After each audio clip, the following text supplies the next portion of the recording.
আমাদের জীবনে এমনও কিছু সময় আসে, এমনও কিছু পরিস্থিতি আসে, এমনও কিছু সিচুয়েশন আসে যখন চুপ থাকাটা জরুরি হয়ে পড়ে, যখন নীরব হয়ে যাওয়াটাই সব থেকে বেশি উত্তম মনে হয়।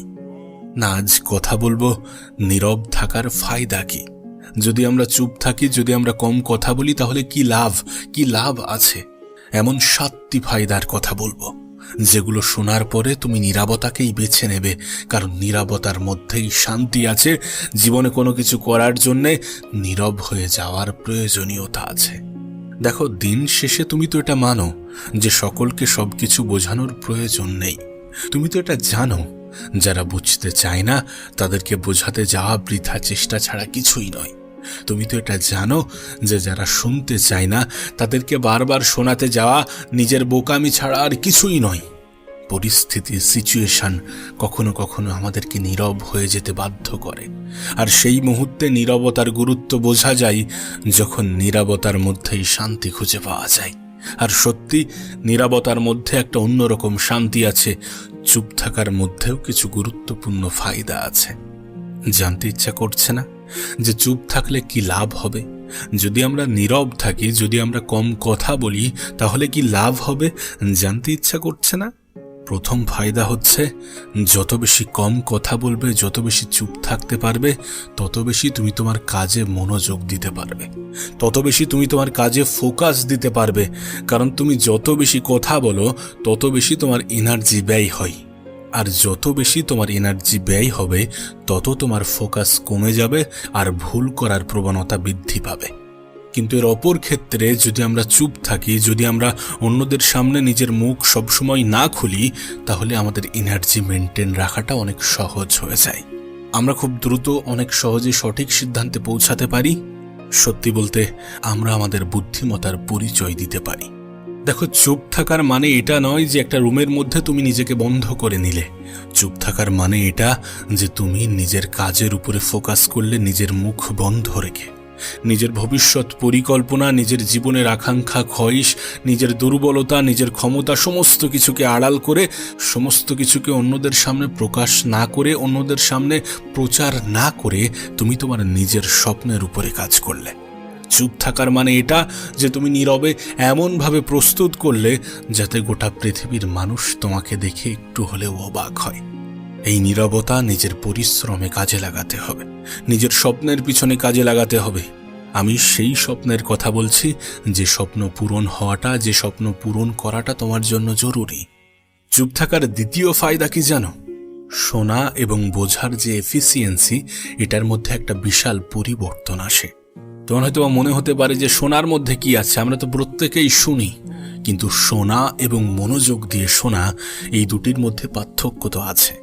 কখনো কখনো আমরা দেখি যে সামনের মানুষটি আমাদেরকে কিছু বোঝাতে চাই, কিন্তু আমরা তার কথার মধ্যে আরও বেশি কথা বাড়িয়ে ফেলি, নাকি তার কথা শোনার চেষ্টা করি। কিন্তু তখন যদি আমরা নিজের মুখে লাগাম রেখে, যদি একটু চুপ থেকে সেই কথাই গুরুত্ব আরোপ করি, তাহলে সিচুয়েশনকে বোঝা আমাদের জন্য অনেক বেশি সহজ হয়ে যাবে।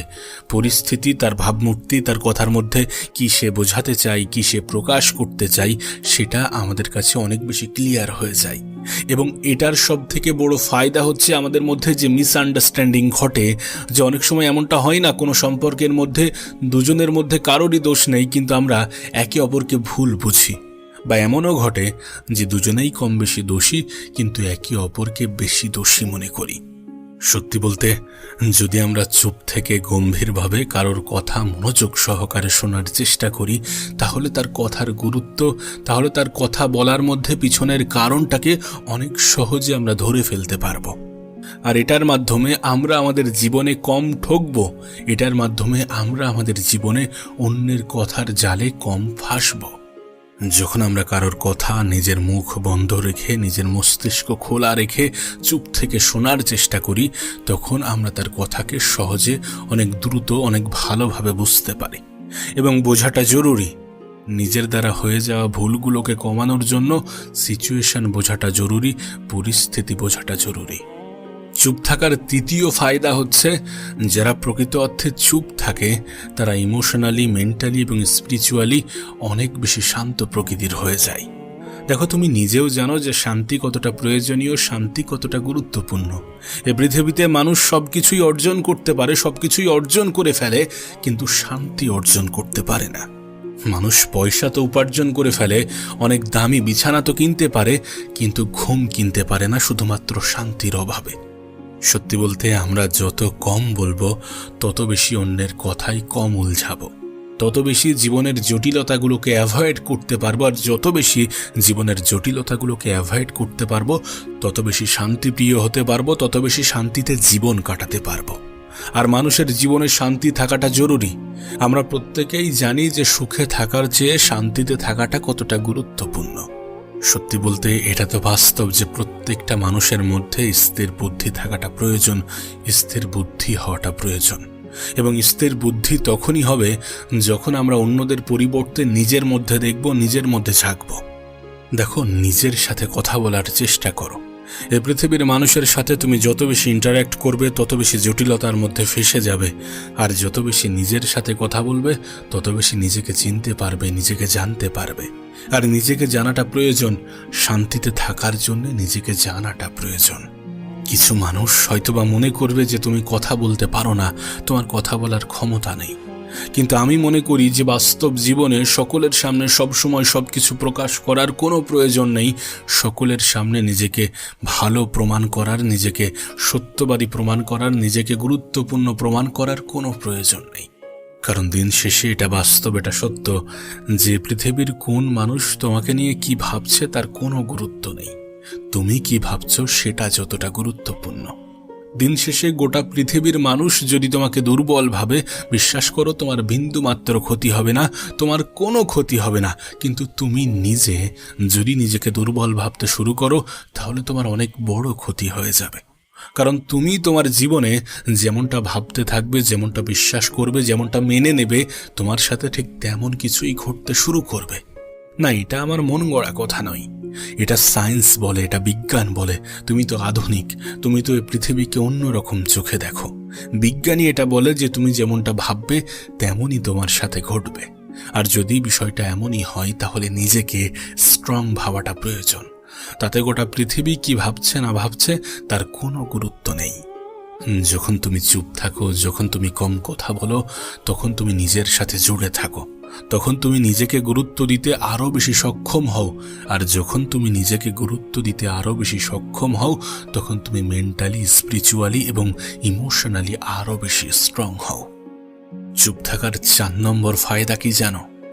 যখন তুমি চুপ থাকো, তখন সামনের মানুষটি তোমার কাছ থেকে কিছু শোনার আগ্রহ প্রকাশ করে। সামনের মানুষটির তোমার প্রতি ইন্টারেস্ট, তোমার প্রতি আকর্ষণ বৃদ্ধি পায়। যখন তুমি কোনো ভিড়ের অংশ এবং সেখানে সব থেকে কম কথা বলো, তখন তুমি যখন বলতে শুরু করবে, তখন সামনের মানুষগুলো গুরুত্ব সহকারে সেটাকে শুনবে, কারণ তুমি কম বলো। তুমি তোমার আশেপাশে এমন অনেক মানুষ দেখেছো যারা অনেক অতিরিক্ত কথা বলে, প্রয়োজনের থেকে বেশি কথা বলে, যার ফলে তারা অন্যদের কাছ থেকে অবহেলার শিকার হয়, যার ফলে তাদের নিজেদের কাছে ছোট মনে হয়। আবার এমনও কিছু মানুষ দেখবে যাদের কাজই হচ্ছে একে অপরকে নিয়ে সমালোচনা করা, একে অপরের নিন্দা করা, একে অপরের নেগেটিভ সাইড নিয়ে চর্চা করা, না জানি আরও কি গসিপ। কিন্তু তুমি যদি এই সকল মানুষের অন্তর্ভুক্ত না হও, যদি তুমি সত্যি একটু নীরব প্রকৃতির হয়ে থাকো বা নীরব প্রকৃতির তৈরি করার চেষ্টা করো, তাহলে দেখবে তুমি যখন কম বলবে, একটু মিষ্টি বলবে, তখন মানুষ তোমাকে শুনতে আরো বেশি পছন্দ করবে। আর যখন তোমার কথাগুলো মানুষ মনোযোগ সহকারে শুনবে, তখন তোমার কথাই গুরুত্ব আরোপ করবে। আর যখন তোমার কথাই অন্যরা গুরুত্ব আরোপ করবে, তখন তোমার বোঝানোটা বা তখন তোমার বোঝানোর ক্যাপাবিলিটি অনেক বেশি বৃদ্ধি পাবে।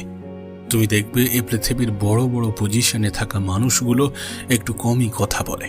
তারা প্রয়োজনে বলে, প্রয়োজন না হলে বলে না। তারা কিছু বলার আগে নিজেকে প্রশ্ন করে যেখানে আমার বলা উচিত কি নয়। যদি সত্যি উচিত মনে হয় তাহলে বলে, আর যদি অনুচিত মনে হয় তাহলে বলে না। কারণ কখনো কখনো না বলার মধ্যেই অনেক বলা হয়ে যায়, কখনো কখনো না বলার মধ্যেই সব থেকে বেশি ফায়দা রয়ে যায়। তুমি দেখবে এমন অনেক সিচুয়েশন আসে আমাদের জীবনে, যে সিচুয়েশনে আমরা বললে যতটা ফায়দা হতো, না বলে তার থেকে বেশি ফায়দা হয়। চুপ থাকার 5 নম্বর ফায়দা কি জানো? তুমি চুপ থেকে অন্যদেরকে মোটিভেট করতে পারো। এখন মনে হচ্ছে যে চুপ থেকে কিভাবে মোটিভেট করতে পারবো, নীরবতার মাধ্যমে কি অন্যদেরকে মোটিভেট করা সম্ভব? না, বিষয়টা এমন নয়। কিন্তু নীরবতা অবলম্বন করে নিজের কাজে গুরুত্ব দিয়ে নিজের সফলতাকে দ্রুত হাসিল করা সম্ভব, নিজের লক্ষ্যে দ্রুত পৌঁছানো সম্ভব, নিজের উদ্দেশ্য দ্রুত পূরণ করা সম্ভব। যখন তুমি গোটা পৃথিবী থেকে, গোটা পৃথিবীর নেগেটিভ সাইড থেকে দূরে থেকে চুপচাপ নিজের কাজে গুরুত্ব আরোপ করবে, নিজের কাজে ফোকাস করবে এবং কাজ করবে গোপনে, তখন তুমি তোমার লক্ষ্য পূরণে অনেক দ্রুত সফল হবে। তখন তুমি তোমার লক্ষ্যে অনেক দ্রুত পৌঁছে যাবে। এবং অনেকেই এমনটা ট্রাই করেছে, তারা সফল হয়েছে। একটা কথা আমাদের মনে রাখা প্রয়োজন যে মানুষ শুনতে নয়, বরং দেখতে বেশি পছন্দ করে। যখন আমরা নিজের কাজ দেখাতে চাইব, যখন আমরা নিজের কাজ দেখাতে পারবো, তখন দেখবে যে মানুষ এমনি থেকেই সম্মান করছে, এমনি থেকেই গুরুত্ব দিচ্ছে, গুরুত্ব আরোপ করছে। সত্যি বলছি, তুমি যখন তোমার ফিল্ডের বাদশা হয়ে যাবে, যখন তুমি কোনো বিষয়ে এক্সপার্ট হয়ে যাবে, তখন মানুষ তোমার কাছ থেকে শিখতে আসবে এবং তুমি আরও বেশি সম্মান পেতে শুরু করবে। এবং সত্যি বলতে এগুলোর মাধ্যমে লোক তোমার থেকে আরও বেশি মোটিভেট হবে, কারণ তুমি প্র্যাকটিক্যালি নিজের জীবনে কিছু করে দেখিয়েছ। আবারও বলছি, চুপ থাকার মাধ্যমে নিজের লক্ষ্যে দ্রুত পৌঁছানো যায়। চুপ থাকার মাধ্যমে নেগেটিভ সাইড থেকে দূরে থাকা যায়, নেগেটিভ কথাবার্তা থেকে দূরে থাকা যায়, নেগেটিভ সমাজ, নেগেটিভ এনভায়রনমেন্ট থেকে নিজেকে দূরে রাখা যায়। আর এটাই আমাদেরকে দ্রুত সফলতার গন্তব্যে পৌঁছে দেয়। 6 নম্বর ফায়দা, এবং এই ফায়দা তুমি তখনই পাবে যখন তুমি চুপ থাকবে, যখন তুমি কম কথা বলবে। তোমার ক্রিয়েটিভিটি বৃদ্ধি পাবে। এখন প্রশ্ন তুমি করতেই পারো যে কিভাবে চুপ থাকলে ক্রিয়েটিভিটি বৃদ্ধি পাই? কারণ যখন আমরা চুপ থাকি, তখন আমরা নিজেরাই নিজেদের খেয়ালের মধ্যে ডুবে থাকি। এবং সত্যি বলতে, যখন আমরা নিজেরাই নিজেদের বিচারের মধ্যে ডুবে থাকি, যখন আমরা নিজেরাই নিজেদেরকে নিয়ে একটু বেশি ভাবতে শুরু করি, যখন আমরা নিজেদের জীবনে পজিটিভিটিকে অংশ বানিয়ে ফেলি, যখন আমরা মন মস্তিষ্ক সমস্ত কিছুকে কাজে লাগিয়ে ভাবি, তখন আমাদের কল্পনা শক্তি বৃদ্ধি পায়, তখন আমাদের কল্পনা করার ক্ষমতা বৃদ্ধি পায়। এবং এই কল্পনা আমাদের জীবনের সফলতা অর্জনের জন্য অনেক বেশি পরিমাণে সাহায্য করে। কল্পনা একটি পাখির মতো, এটিকে যত উঁচুতে ওড়াবে তোমার স্বপ্ন তত উঁচুতে পৌঁছাবে। কল্পনা করাটা প্রয়োজন। আমরা নিজেদেরকে যেখানে নিয়ে যেতে চাই, যতটা দূর পর্যন্ত, যতটা উপরে পৌঁছাতে চাই, যতটা সফলতা অর্জন করতে চাই, সমস্ত কিছুর জন্য কল্পনা করাটা প্রয়োজন। কল্পনা করলে আমাদের আগ্রহ বৃদ্ধি পায়, আমরা নিজেরাই নিজেদেরকে মোটিভেট করতে পারি অনেক সহজ উপায়ে। আর সত্যি বলতে, যদি আমরা চুপ থাকি, যদি আমরা কল্পনা করি, আর যদি আমরা ভাবতে শুরু করি যে আমরা কোথায় পৌঁছাতে চাই এবং কত কি করতে চাই, আচ্ছা এটা সমস্যা, এটাকে কিভাবে সমাধান করা যাবে, যখন আমরা এই সমস্ত জিনিস নিয়ে একটু বেশি গুরুত্ব আরোপ করি এবং যখন আমরা নিজেরাই নিজেদের সাথে কথা বলি, প্রশ্ন উত্তর করি, তখন আমরা আরও বেশি ক্রিয়েটিভ হয়ে উঠি। ক্রিয়েটিভ হওয়ার মানে আমরা নতুন কিছু তৈরি করতে পারবো। আমরা নতুন কোনো সমস্যা দেখলাম, সেটার সমাধান খুঁজে নতুন কিছু আবিষ্কার করতে পারবো। নতুন কিছু চিন্তা ভাবনা নিজের মাথায় স্থান দিয়ে নতুন কিছু নিয়ে ভাবা, এমন অনেক চিন্তা ভাবনার মিশ্রণকে নিয়েই ক্রিয়েটিভ মানুষ তৈরি হয়। আর যখন আমরা চুপ থাকি, তখন আমাদের মন মস্তিষ্কে এমন কিছুই খেলে। বা এমনভাবেও বলতে পারি যে যদি আমরা আমাদের মন মস্তিষ্কে এমন কিছু খেলাতে চাই, তাহলে আমাদের একটু নীরব হয়ে যাওয়াটা প্রয়োজন, একটু কম কথা বলাটা প্রয়োজন। চুপ থাকার 7 নম্বর ফায়দা হচ্ছে, আমরা অনেক ন্যাচারালভাবে জীবনযাপন করতে পারবো যদি আমরা চুপ থাকি। তুমি দেখবে, আমরা যখন ছোট ছিলাম তখন আমরা কত দ্রুত খুশি হয়ে যেতাম। একটা চকলেট, একটা সামান্য খেলনা, এগুলো আমাদের খুশির কারণ ছিল। প্রত্যেকটা নতুন থেকে নতুন জিনিস নিয়ে আমরা কত আনন্দ করতাম, কত খুশি হতাম ছোট ছোট কারণে, ছোট ছোট বিষয় নিয়ে। কিন্তু আজ এই পৃথিবীর জটিলতার মধ্যে আমরা এতটা ডুবে গিয়েছি, পৃথিবীর মানুষের নেগেটিভ চিন্তা ভাবনার মধ্যে আমরা এত বেশি ডুবে গিয়েছি, আমরা এত বেশি হারিয়ে ফেলেছি, নিজেদেরকে ভুলে গিয়েছি যে আমরা আমাদের জীবনটাকে তুচ্ছ মনে করি এবং আমরা নিজেদেরকে দুর্বল মনে করি। কিন্তু সত্যি বলতে, যদি আমরা চুপ থাকি, যদি আমরা এই সমস্ত গসিপ, এই সমস্ত নেগেটিভিটির মধ্যে না থাকি, যদি আমরা বস্তুগত চিন্তাভাবনা থেকে বাইরে আসতে পারি, তাহলে আমরা অনেক সহজে, অনেক ন্যাচারালভাবে জীবনযাপন করতে পারবো। এবং চুপ থাকার মাধ্যমে এই জীবনযাপন করাটা অনেক বেশি সহজ হয়ে যায়, অনেক বেশি আসান হয়ে যায়। সত্যি বলতে, যদি অন্য মানুষের থেকে তোমার প্রয়োজনীয়তা কম থাকে, তাহলে তুমি আরও বেশি ন্যাচারালভাবে নিজের জীবনযাপন করতে পারবে। সত্যি বলতে, তুমি তোমার জীবনে যতটা ভাববে ততটা তোমার জীবন মুশকিল মনে হবে, আবার তুমি তোমার জীবনে যতটা ভাববে ততটাই তোমার জীবনটা আরও বেশি সহজ মনে হবে। হ্যাঁ, নির্ভর করছে তুমি কি ভাবছো, তুমি কোন পরিবেশে থাকছো। কারণ নেগেটিভ পরিবেশ কখনোই তোমার জীবনটাকে সহজ ভাবাবে না, কিন্তু হ্যাঁ, পজিটিভ চিন্তাভাবনা, পজিটিভ পরিবেশ তোমাকে এটা অনুভব করাবে যে জীবনটা অনেক সুন্দর। আর আজকাল সমাজে নেগেটিভিটির প্রভাব অনেক বেশি, তাই নিজেকে ভালো রাখার জন্যে চুপ থাকাটা অনেক বেশি জরুরি। তাই নেগেটিভিটি দ্বারা আকর্ষিত হওয়ার থেকে চুপ থাকা অনেক বেশি ভালো, নীরবতার মধ্যে ডুবে যাওয়া অনেক বেশি ভালো। মানুষের সব থেকে বড় শত্রু তার নিজের মধ্যেই লুকিয়ে থাকে। আমাদের সব থেকে বড় শত্রু আমাদের নিজেদের মধ্যেই লুকিয়ে আছে। আর সেটা কি জানো? আমাদের আনকন্ট্রোলড ইমোশন, অনিয়ন্ত্রিত আবেগ। এই পৃথিবীতে কিছু জিনিস আছে যেগুলো অতিরিক্ত ক্ষতিকর, যেগুলো অতিরিক্ত হওয়া বা অতিরিক্ত থাকা ক্ষতিকর। তার মধ্যে অন্যতম হচ্ছে আবেগ।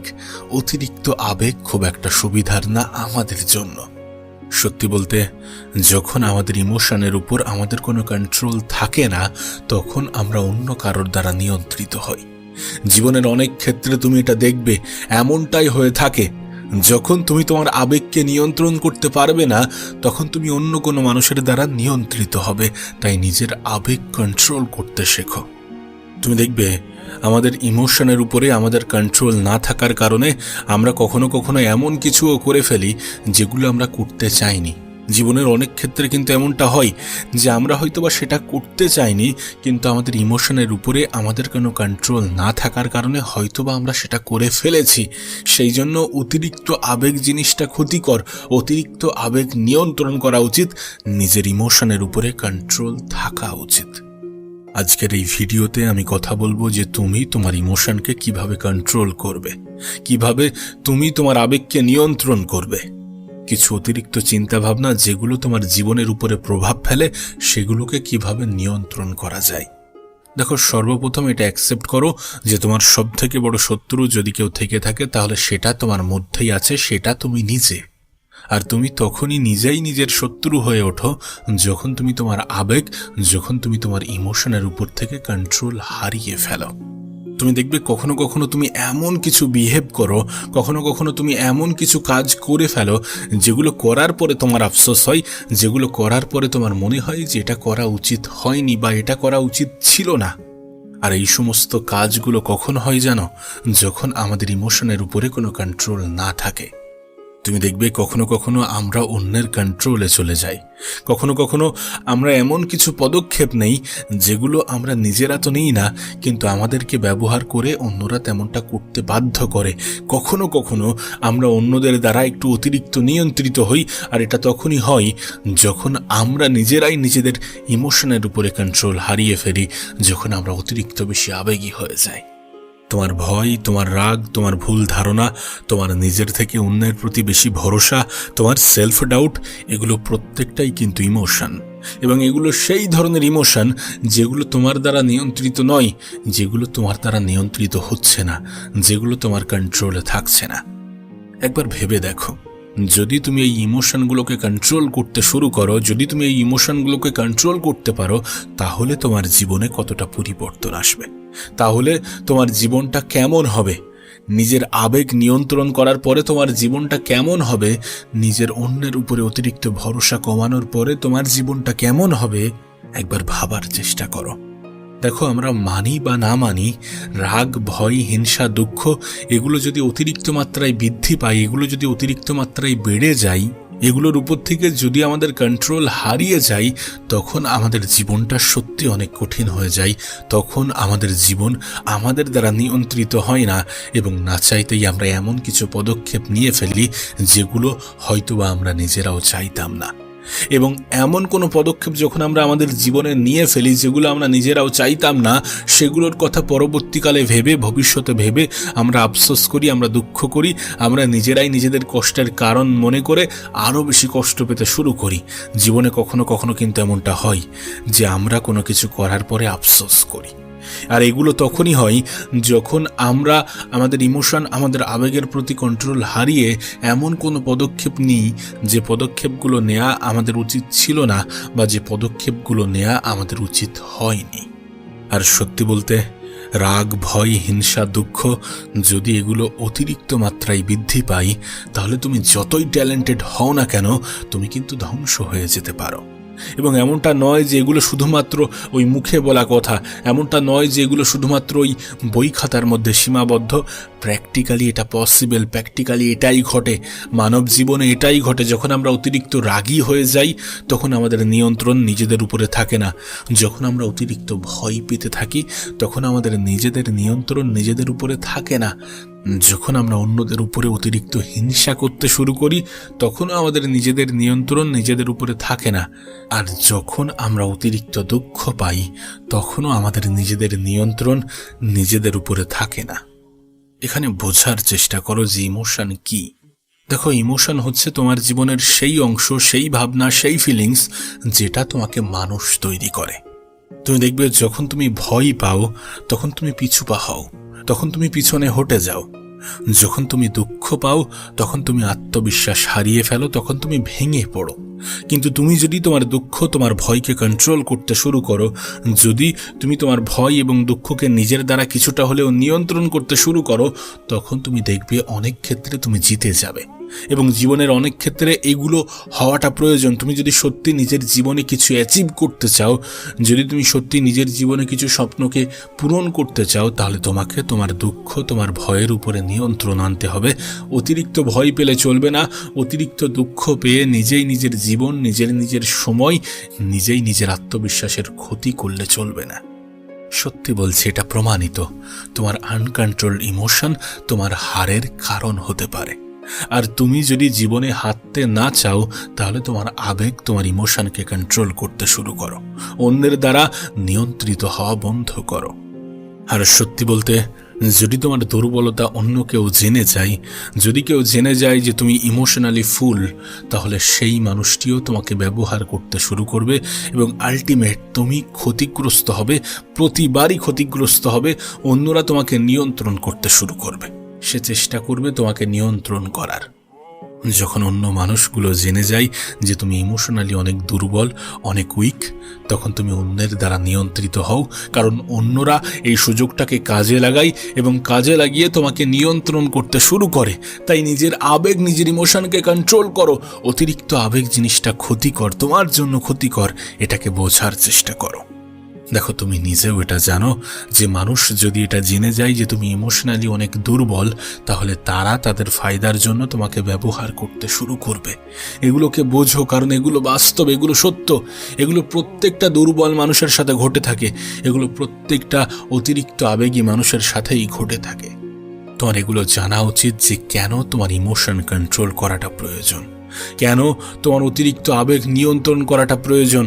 অতিরিক্ত আবেগ নিয়ন্ত্রণ করাটা প্রয়োজন, তার কারণ তুমি নিজেও অনেক জানো। কারণ আমার মনে হয় না যে পৃথিবীর কোনো মানুষ অন্যের দ্বারা নিয়ন্ত্রিত হতে চায়। দেখো, এতক্ষণ পর্যন্ত তোমাকে বলেছি যে কিভাবে অতিরিক্ত আবেগ তোমাকে ক্ষতি করতে পারে, কিভাবে অতিরিক্ত আবেগ তোমার ক্ষতির কারণ হতে পারে, কিভাবে অতিরিক্ত আবেগ তোমার জীবনে ধ্বংস এনে দিতে পারে, কিভাবে অতিরিক্ত আবেগ তোমার হারের কারণ হতে পারে। সত্যি তোমার অতিরিক্ত আবেগ তোমার হারের কারণ হতে পারে। তুমি যদি জীবনে জয়ী হতে চাও, যদি জীবনে নিজেকে সেই স্থানে, নিজেকে সেই পর্যায়ে নিয়ে যেতে চাও, তাহলে নিজের ইমোশন, নিজের আবেগের উপরে কন্ট্রোল করো। অতিরিক্ত আবেগকে নিয়ন্ত্রণ করো, অতিরিক্ত ইমোশনকে নিয়ন্ত্রণ করো। এখন প্রশ্ন হচ্ছে যে কিভাবে নিয়ন্ত্রণ করব, কিভাবে সম্ভব নিজের আবেগকে কন্ট্রোল করা। দেখো, ইমোশনকে কন্ট্রোল করার আগে এটা জানা উচিত যে কি করা উচিত এবং কি করা উচিত নয়। এবং আমরা কম বেশি প্রত্যেকেই জানি যে অতিরিক্ত রাগ জিনিসটা ক্ষতিকর। তাই যখন তোমার রাগ হবে, অতিরিক্ত রেগে যাবে, তখন তুমি একটা বিষয় খেয়াল করতে শুরু করবে 5টা সেকেন্ড থেমে নিজেকে প্রশ্ন করো যে তুমি যেটা করছো সেটা কি আদৌ তোমার করা উচিত? আর তুমি যেটা করছো সেটা কি তুমি মন থেকে করছো, নিজে থেকে করছো, নাকি কেউ তোমার দ্বারা করানোর চেষ্টা করছে? এগুলো যখন তুমি প্রশ্ন করবে, যখন তুমি নিজে থেকে উত্তর খোঁজার চেষ্টা করবে, তখন তোমার জীবন সম্বন্ধে ক্লিয়ারিটি চলে আসবে। নিজেকে আরও প্রশ্ন করা উচিত যে যেটা আমি করতে চাচ্ছি সেটা কি আমার আনকন্ট্রোল ইমোশন নয়? তুমি দেখবে তোমার অতিরিক্ত আবেগ, তোমার আনকন্ট্রোলড ইমোশনের কারণে কখনো কখনো তুমি কোনো সিদ্ধান্ত নিতে চাও না, কিন্তু অন্যরা নিতে বাধ্য করে। কিভাবে? কারণ তুমি ভাবো যে সামনের মানুষটা খারাপ না ভাবে, সামনের মানুষটির খারাপ না লেগে যায়। কখনো কখনো তোমার মনে হয়তো বা এমন কিছু জেগে যায় যে একে কিভাবে বারণ করব। আর সত্যি বলতে সামনের মানুষটি এটি অনেক ভালোভাবেই জানে যে তুমি বারণ করতে পারবে না। সামনের মানুষটি এটি অনেক ভালোভাবেই জানে যে তুমি ইমোশনালি অনেক দুর্বল। সামনের মানুষটি এটি অনেক ভালো করেই জানে যে তোমাকে কিভাবে ইমোশনালি কন্ট্রোল করা যায়। সেই জন্য তুমি দেখবে তোমার সামনে কিছু বলার আগে সে কিছু ইমোশনালি স্টোরি তোমাকে শোনায় এবং তোমাকে এগুলো করাতে বাধ্য করায়, কারণ সে জানে যে তুমি ইমোশনালি দুর্বল। তুমি যখন আবেগী কিছু শুনবে তখন তুমি নিজেও আবেগী হয়ে যাবে। জীবনে কিছু কিছু ক্ষেত্রে পজ নেওয়াটা জরুরি। যখন তোমার অতিরিক্ত রাগ হয়, যখন তুমি অতিরিক্ত রেগে যাও, তখন 10টা মিনিট পজ নাও, 10টা মিনিটের জন্য থেমে যাও। থেমে গিয়ে নিজেকে প্রশ্ন করো যে এটা কি আমার আনকন্ট্রোল ইমোশন নয়? এটা করার পরে কি আমার সম্পর্ক নষ্ট হবে না? এটা করার পরে কি সম্পর্কে আঘাত আসবে না? যদি এমন প্রশ্নের উত্তর হ্যাঁ আসে, তাহলে থেমে যাও, নিজের আবেগ, নিজের ইমোশনকে কন্ট্রোল করো, নিজের অতিরিক্ত রাগকে কন্ট্রোল করো। নিজের ইমোশনকে কন্ট্রোল করার সবথেকে বড় পদক্ষেপ কি জানো? কোনো সিদ্ধান্ত নেওয়ার আগে একটু ভাবা। যদি কোনো সিদ্ধান্ত নেওয়ার আগে তুমি একটু পজ নিয়ে ভাবো যে এটা করা উচিত না উচিত নয়, এটা করব নাকি করব না, এটা করলে ভালো হবে নাকি হবে না, এটা করলে ক্ষতি হবে নাকি হবে না, এটা করলে সত্যি আদৌ কোনো ফায়দা আছে কি নেই, এটা করলে আমি আমার দ্বারা নিয়ন্ত্রিত হচ্ছি নাকি অন্যের দ্বারা নিয়ন্ত্রিত হচ্ছি, এটা করার পরে আমার পরবর্তী জীবনটা কেমন হতে পারে, এমন ধরনের চিন্তা ভাবনা যখন তুমি করবে এবং নিজেই নিজেকে প্রশ্ন করবে, নিজেই নিজে থেকে উত্তর দেবে, তখন তোমার ইমোশনের উপরে কন্ট্রোল আসতে শুরু করবে। যদি উত্তর সঠিক দেওয়ার পরে সঠিক পদক্ষেপ নিতে পারো, তাহলে এটা সম্ভব। নিজের সম্পূর্ণ দিন অতিক্রম হয়ে যাওয়ার পরে নিজে একটু লেখার চেষ্টা করো বা একটু ভাবার চেষ্টা করো বিছানায় শুয়ে যে আজ তুমি কোন কোন আবেগ দ্বারা অতিরিক্ত নিয়ন্ত্রিত হয়েছ, বা আজ তুমি কোন কোন কাজগুলো করেছো যেগুলো তোমার করা উচিত হয়নি। যখন এই প্রশ্নগুলো তুমি করবে এবং অনেস্টির সাথে এই প্রশ্নগুলোর উত্তর দেবে, তখন তোমার কাছে জীবন সম্বন্ধে ধারণা ক্লিয়ার হয়ে যাবে। নিজের জীবনের নেগেটিভ সাইড, নিজের জীবনের নেগেটিভ দিকগুলোকে জানা এবং সেগুলোকে জেনে নিজের জীবন থেকে বার করে দেওয়া, এটাই হচ্ছে সবথেকে বড় পদক্ষেপ, সবথেকে উত্তম পদক্ষেপ নিজের ইমোশনকে কন্ট্রোল করার। যখন তুমি তোমার জীবনের খারাপ অভ্যাস, খারাপ জিনিসগুলোকে জানতে পারবে এবং জানার পরে সেগুলোকে ছেড়ে দেবে, তখনই তুমি তোমার ইমোশন দ্বারা নিয়ন্ত্রিত হওয়া ছেড়ে দেবে, তখনই তুমি তোমার ইমোশনকে কন্ট্রোল করতে পারবে, তখনই তুমি তোমার অতিরিক্ত আবেগকে কন্ট্রোল করতে পারবে।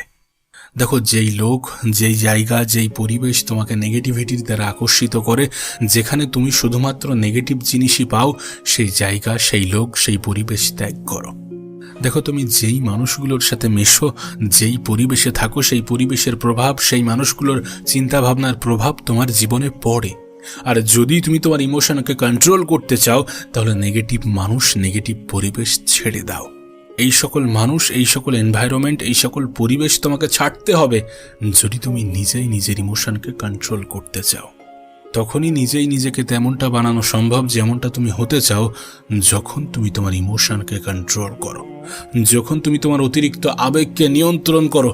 তুমি এটা জানো যে অতিরিক্ত আবেগ কতটা ক্ষতিকর, অতিরিক্ত আবেগ তোমার জন্য কতটা ক্ষতিকর। বিষয়টা কি জানো? ইমোশনকে অনুভব করা উচিত, কিন্তু ইমোশনের উপরে নিজেকে ডুবিয়ে দেওয়া উচিত নয়। ইমোশনকে অনুভব করা উচিত, কিন্তু ইমোশনের মধ্যে ডুবে যাওয়া উচিত নয়, আবেগের মধ্যে ডুবে যাওয়া উচিত নয়। যখন তুমি ইমোশনে ডুবে যাবে না, তখন তুমি তোমার জীবনের কঠিন সমস্যাগুলোর মধ্যেও ডুবে যাবে না। আবারও বলছি, নিজের জীবনে কোনো পদক্ষেপ নেওয়ার আগে নিজেই নিজেকে কিছু প্রশ্ন করো এবং সঠিক প্রশ্ন করার পরে সঠিক পদক্ষেপ নিতে শুরু করো।